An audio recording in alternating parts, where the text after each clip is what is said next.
Hello and welcome to Magzie's Fun Time. This is Magzie and we are back here. We're not back here. I've never done videos on this. We are here on Dungeon Defenders. Now, I just put my fan in a couple hours ago and I'm still testing it and making sure it's going to stay cool and stuff. I did have to put it in a different location than the original fan because I bought a 4-point instead of a 3-point fan. And it didn't have any adapters that came with it, so it's fine though. I think it actually worked better where it's at. It won't be blowing straight on me either way. So, but I'm gonna stick with the one video a day thing, and I kind of didn't feel like doing any of the videos from my Let's Plays this week. I think I'm gonna start those back on Monday. So I thought I would do this for you guys. This is Dungeon Defenders. It's a really old game. It's a really old game. And I enjoy playing this. I play it with my son mostly. And we get on here and do the defensive on local. But I'm going to do online because there's some achievements that I'm looking to get on my Steam account. And you can only get those from doing the online thing. So I thought that I would do it with you guys. So we're doing ranked. And yeah, okay.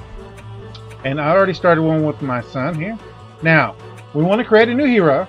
So I want to do one just for you guys. And I am going to do the apprentice. Is eager to delve but I want to go over each one of them for you guys. So this will be, I might do 2 videos, alright? The apprentice has learned the art of conjuration. While summoning towers of mystical defense to aid him, he blasts his enemies with waves of magic from afar. So, what I was thinking about was going through the characters and then going through the actual setup on the screen, and then I'll do the video of me going through the first dungeon. And there's a couple other videos that I'm planning on doing. I don't know if this is going to be an LP or not, but it's just for right now. It's going to be just a couple of videos, maybe 4 or 5. Just depends on how you guys like it and then how I'm enjoying it. So that's the apprentice. Now there's a bunch of ones that I don't have unlocked, but the ones that I'm going to show you guys, the ones I have, which is basically the base game stuff. So that's the apprentice, and right down here it tells you what the player skill level is, and that means that basically how easy it is to play each one of these classes. So that's the apprentice. Brave knight in training, the squire upholds the honor and nobility of his kingdom with every slice of his blade. Building defenses of brute force and limited range, the squire prefers melee weapons as his instruments of justice. Bludgeoning spikes and whirling blades unleash the rage he bestows upon his foes. Okay, and the player skill level for this one is medium. And the huntress. In reconnaissance, the sleek and slender huntress deploys deadly traps and explosives. But do not be fooled by her appearance. This elegant she-devil is trained in ranged weaponry and is sure to always hit her mark. Launching a volley of arrows from the shadows, the enemy never sees her coming. And her player skill level is a veteran, so you want to be a little bit more experienced before you start playing. Once a peaceful and passive student, the monk has been called to solitary meditation and forced to take up arms in the defense of his land. Only he, through his expert spear fighting skill, can avenge the death of his master. Channeling his aura, the monk uses energy to heal his allies and cripple foes. Okay, and then the master level. The rest of these are master level, and you have to unlock. Whimsical realm of chaos. The jester's true motives are shrouded in mystery. On the battlefield, the jester can quickly turn the tide of battle by improvising to effectively use any weapon, and by deceiving enemies with cunningly placed presents, which unpack random defenses and bonuses. Her Move Tower ability allows her to adapt defensive strategies and react to any combat situation. And her Wheel of Fortuna ability can grant boons or decimate friend and foe alike. If you're looking to spice up your strategies with versatility and light-hearted mischief, then perhaps you too will succumb to the jester's allure. So, I don't know about the rest of these. I've never played these. A mysterious visitor from the This is the summoner. crystalline dimension. The summoner has decided to wage his own personal war across Etheria for reasons unknown. These are kind of long, so With two I'm pets gonna by his side, stop on these the long enough for you summoner guys can to actually form read millions this. So out you just of pause the screen and sentient read it. crystal Assembled long ago by a master mechanic within the depths There of we go. Sky City, the Series EV or hailing there's from the the barbarian. dense jungle lands far to the south, the barbarian is a Now, the rest of these are the opposite genders for the main classes that you saw at the beginning, which comes to thing. So I don't. It's kind of weird that they've locked the genders behind. It seems like the male and the female should have came with the base game, but through enemy that's just me. lines with unstoppable force. So Hailing from there's the Wood Ranger, Elves' traditional which is the home Huntress, near the great male version of the forest Huntress. Misty Mire, the Ranger is a formidable. The Initiate is the female version of the Apprentice. The Initiate is an introverted the adept. trainee in the student of the mountain. No, it's the female version The of the Initiate monk. has joined her counterpart to discover the truth. An And this is introverted the trainee in the arcane arts. female The version adept of the adept. is focused. Of the Apprentice. Donning his But robe this and is the one wizard we're going to hat, be the playing. apprentice is The eager Apprentice. to delve deeper. Now, I have turned the music completely off, and apparently during character creation, it's still on no matter what. So there's different outfits that you can unlock and actually purchase for the guys. So I'll run through those for you guys. It doesn't actually do anything for you that I know of, other than just the visual difference. And then there's some preset stuff here. So.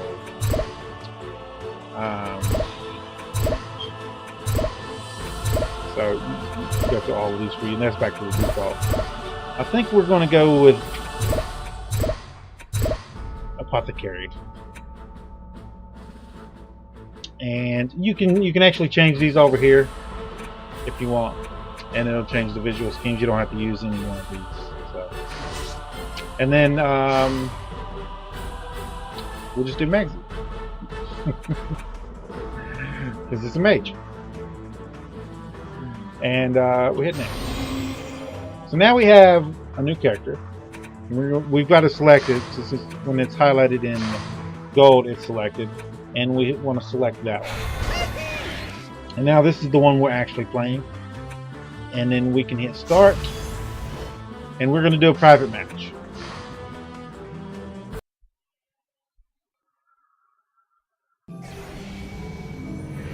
So I've done a little bit in here, but I'm going to do the D4 with you guys. Now there is a territorial. There's a way to actually look at the territorial. If we go into options, somewhere there's an option to reset stuff. There's something I want to do in here though. No. Stop doing it.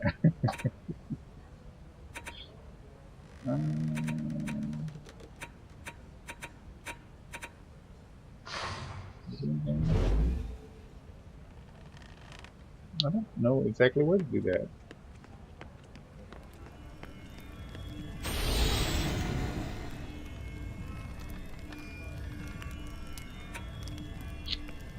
Well, anyway, I'm gonna go over everything with you anyway. But there's a territorial that you do when you first start the game. But you do it in the deeper well. We're gonna start with the deeper well. I'm gonna go ahead and play it on medium. You don't want to go above medium until you've gotten to about level 10, level 12, somewhere around there. So just be mindful of that. You're gonna try to be hardcore, and you're gonna go and do it, and then you're gonna get all right. So don't go above medium until you gain some levels or got some gear. All right. Just warning you now. All right. So we're gonna go into the actual match here. Etheria was And I'll let once you guys a see this land of then. living legends. Long ago, brave warriors across the realm stood together against an immortal evil known as the Old Ones.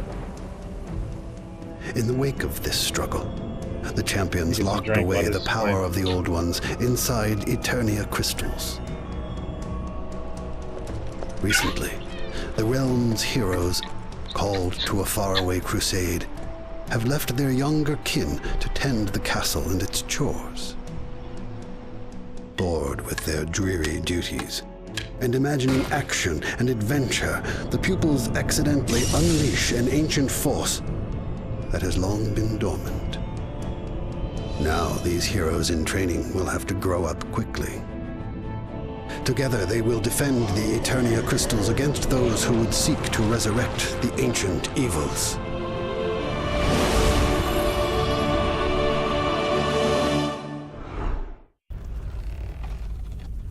Okay, so this is the deeper well.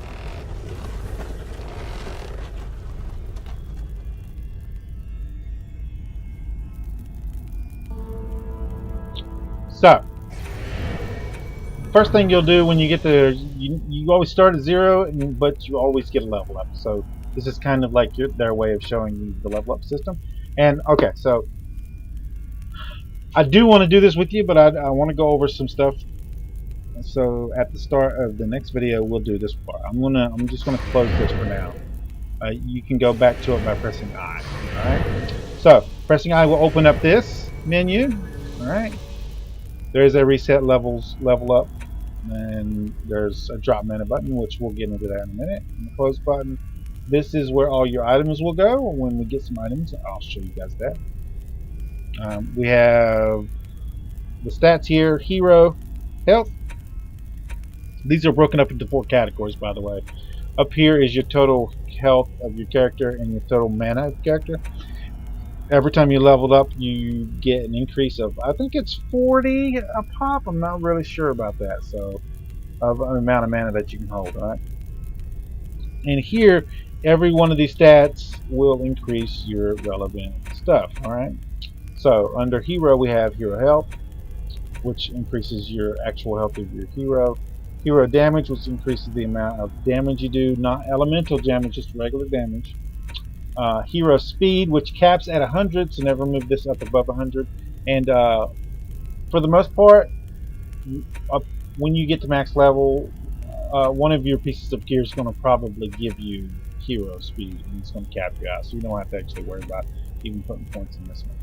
And then hero cast rate, which is for upgrading and healing towers during combat. Now, out of combat, you basically, depending on what difficulty you play on, you basically, like, it just like speeds through that for you. But in combat, this is going to matter in combat if you do a lot of upgrades in combat. Now, if you're playing something like pure strategy, which I will go over the different types of matches.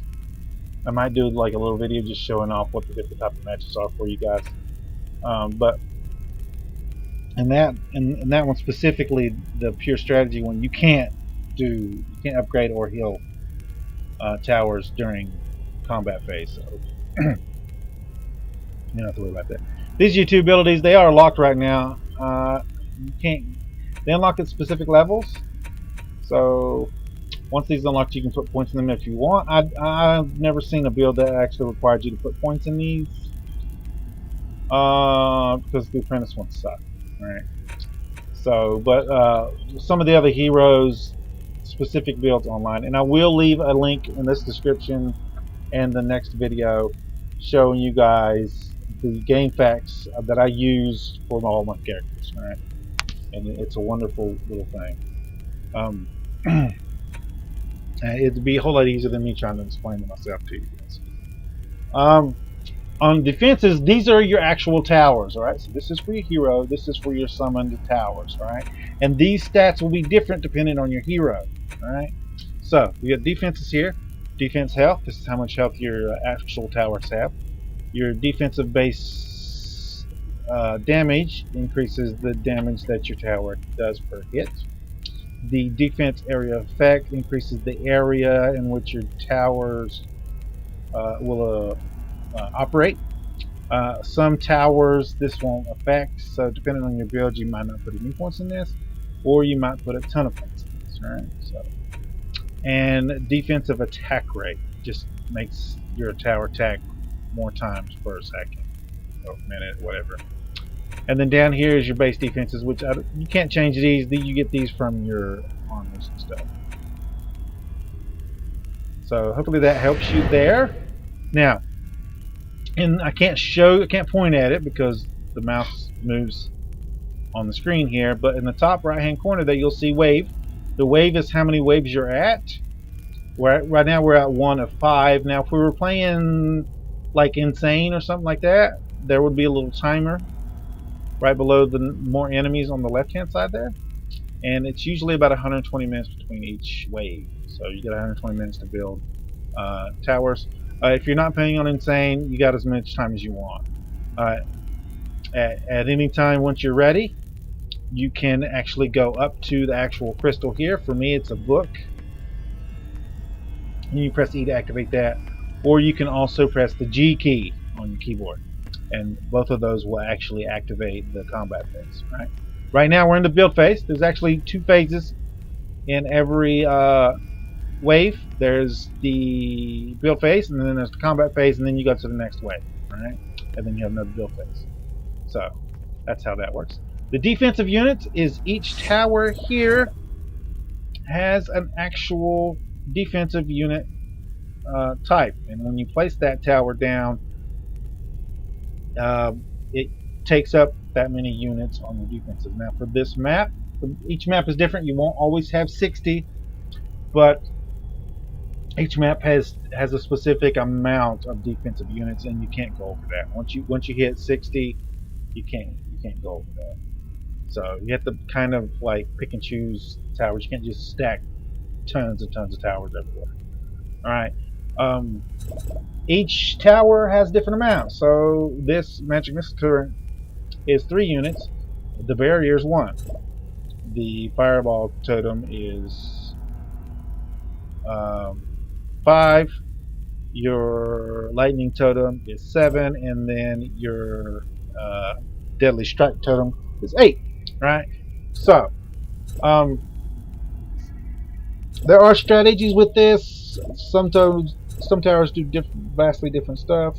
Like the fireball tower is a fire effect. It's an elemental damage, but it does splash damage. Right? So attacks slow, but does splash damage. Whereas the magic missile totem shoots rapid bolts, but only affects different single targets, basically. So that kind of stuff. What you use and what strategies you use are dependent on what you're doing. So at any time you can come up to this right here, and you can press E to activate this. This is your forge. You can go to your hero stuff through here. You can. This is where you'll upgrade any of your armor, which I'll be showing you later on. Any of your armor or weapons you can infuse with mana, and when you do that, it lets you put points in it like you do here. So you have an item box. This is a account-wide item box. All right. So anybody who is on your any one of your characters can come in here and use any of the stuff in here. Now, some of it is tagged with the specific hero level, so you do have to be mindful of that. There's also a way to make a shop that where you can sell to other players online, but I don't do any of that kind of stuff. I'm pretty sure that kind of stuff just still runs through the mana system, though. So that's where that is. And then you can swap heroes. At any time you can bring in one of your other heroes. So I could switch to my level 10 girl here and put some traps down, and then switch back to Magzie and play like that. I will not be doing that, but you can do that if you want. I will be strictly running as the apprentice here, and I will be placing my own towers down, running solo. Now, in some games, solo, people take it to mean your account and you're not using anybody else, other players. Solo for me means I am using this tune right here, and I will not be using any other of my tunes during the matches. All right. So now minion units up there are only for summoners, basically, as far as I can tell.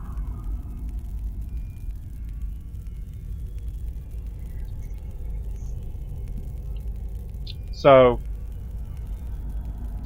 we summoners use minion units instead of defense units because they don't summon towers; they summon like actual minions to do their fighting for them. So that's where that stat comes into effect.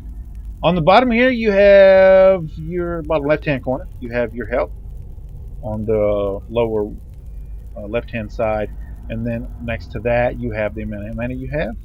And the top number is the actual amount. The bottom number is its cap. So I have 130 out of 130, and have 0 mana out of 40 that I can totally keep. Next to that, you'll have key bindings. The first one is the heal. So if you press the 1 button and you have mana, you can use the mana to heal yourself. 2 is kind of like an overcharge ability. 3, I think, is like the mana bomb. 4 will repair any of your towers. You just press 4 and then highlight your tower and then repair it. 5 is an upgrade. So once you get to a specific amount of total mana that you have, you can upgrade your towers. It's 100, 200, 400, 750, 1,200, something like that. And then 6 through 0 is actually your towers. So this is how you summon your towers. Alright. The bottom right hand corner shows you your name and your level. Any kind of special thing that you might have activated, and also the score for the actual map there. Now, I think that pretty much takes care of all the information I can show you. The key binding, not key bindings. Controls here are if you press W forward, ask for back, and the A and a D to drive the left and the right direction. You move your cursor to move up and down, left and right. You fire, left click to fire your weapon. Right click on the actual apprentice does charge.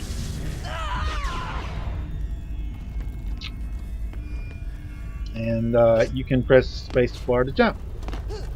And that's your basics. To summon an actual tower, you press the individual buttons and you highlight where you want to place it, which I will be showing you in the actual next video. So, I think that pretty much covers. You can press at any time. You can start it from here. You can go do stuff in here. If you want to go back to the tavern, you can go to the tavern in the actual escape menu. So you escape, report bugs, mess with your options, restart the level, exit the main menu, resume game, return, invite friends. If you're playing online, you can invite your friends to come along with you. And also, there is a voice chat in the game, so this allows you to actually mute the players and stuff. I believe you can set it up to voice push to talk also. So that's the basic controls. Now, you did see right here I do have hardcore on. Hardcore means that when I die, I cannot come back till the combat phase is over with. It does not mean that I'm dead forever. It just means I cannot respawn until the combat phase is over with. It doesn't mean you automatically lose the wave. If you have enough defenses set up and you accidentally die, your defenses can still beat the wave for you. So just be mindful of that. Alright. If you hold shift down, you'll get a map of the area. It will always show you every chest on the screen. And usually, unless you turn the setting off or you're playing on a difficulty where it won't show you that, it shows you exactly which location is going to summon the monsters. Right? Every little red area on the map here is the area monsters will spawn on. Right? Now, the tower defensive part is they will try to travel all the way up to here and get to your book and break this crystal here. Your crystal has 1,500 health, and once that goes away, you lose. And that's basically it. Now, if you don't have hardcore turned on, you can respawn during each combat phase. You die, and then a timer will come up, and it will show you. Now, the reason you want to play with hardcore on is hardcore will times all your XP gains for each wave you complete by 45%. So it's always good to play with that on if you think you cannot die. So there's also certain things you can do during matches that will give you XP bonuses, but I think I'll go over that within the next episode. So if you like this episode, make sure you smack that like button. If you subscribe to my channel, make sure you hit that notification bell, and you'll get notifications when I have new videos out. You guys can come check it out, see if you like it. If you do like this episode, you want to share it with your friends, tell them that you like it, there's a share tab down below. Click on the share tab, copy the link, post it on your Facebook, Twitter, wherever you do social media. If you have any tips, tricks, or comments, put it down in the comments down below. Don't forget to follow me on my social media pages, and I'll see you guys on the next episode.